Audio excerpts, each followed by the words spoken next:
सबुठी February 14 तारिख को Valentine day बा प्रेम दिवस भाव पालन करा जाउतबा बेले बालेश्वर बालिया सरस्वती शिशु विद्या मंदिर रे एही दिवस को मातृपितृ पूजन दिवस रूपे पालन करा जाइछि। एही अवसर रे सकाळे विद्यालय रे पितृमातृ पूजन कार्यक्रम आयोजित होइतिला। छात्र छात्री माने गुरु वंदना करथिले। परे समस्त छात्र छात्री विद्यालय रे उपस्थित गुरुजी गुरुमा एवं सेमानकर पितामाता को धूप दीप सह वंदापना करिबा परे पादस्पर्श करी पूजार्चना करथिले।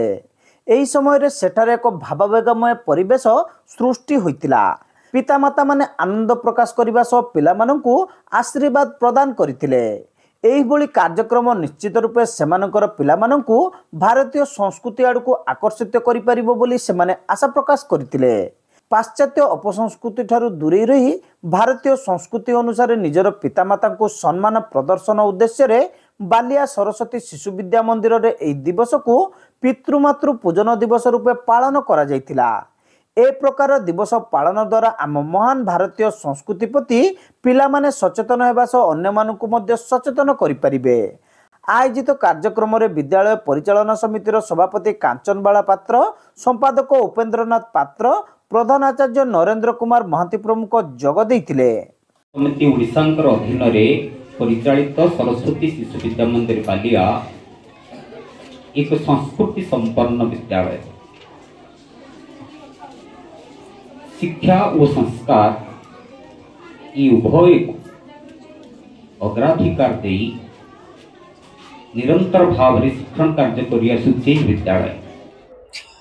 भैलेंटाइन्स डे होचु पाश्चात्य परंपरा किंतु आम भारतीय परंपरा होचु आज दिन भारतीय परंपरा होचु मातृ पूजन दिवस।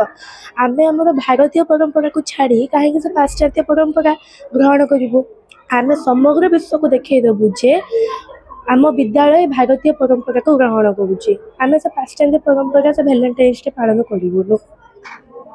ये तो दीर्घ वर्ष धरी आम सरस्वती शिशु मंदिर रे मातृपुत्र पितृ पूजन दिवस पालन करा जाउची।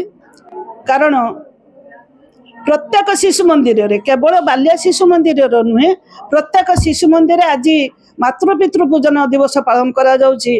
कारण किछि पिला मानक मन भितरे भर्ती हेछि कोन ना वैलेंटाइन डे कौन से जिनस किसी बुझुना तार माने कौन तार उद्देश्य कौन किसी बुझुना से उग्र आधुनिकता तो नुहे उग्र आधुनिकता को ग्रहण करके पिला माने एफेक्टेड होचंती। विशेषकर झील मैंने बेसी एफेक्टेड होचंती। यही झील मैंने आगो को एफेक्टेड न हेबे समाज एफेक्टेड न हबा पई भारतीय संस्कृति भारतीय संस्कार को नहीं सब शिशु मंदिर गठन करा जायछि एवं से संस्कृति से संस्कार पिला मानकु सब दिया जाउछि शिक्षा माध्यम रे नीति शिक्षा माध्यम रे।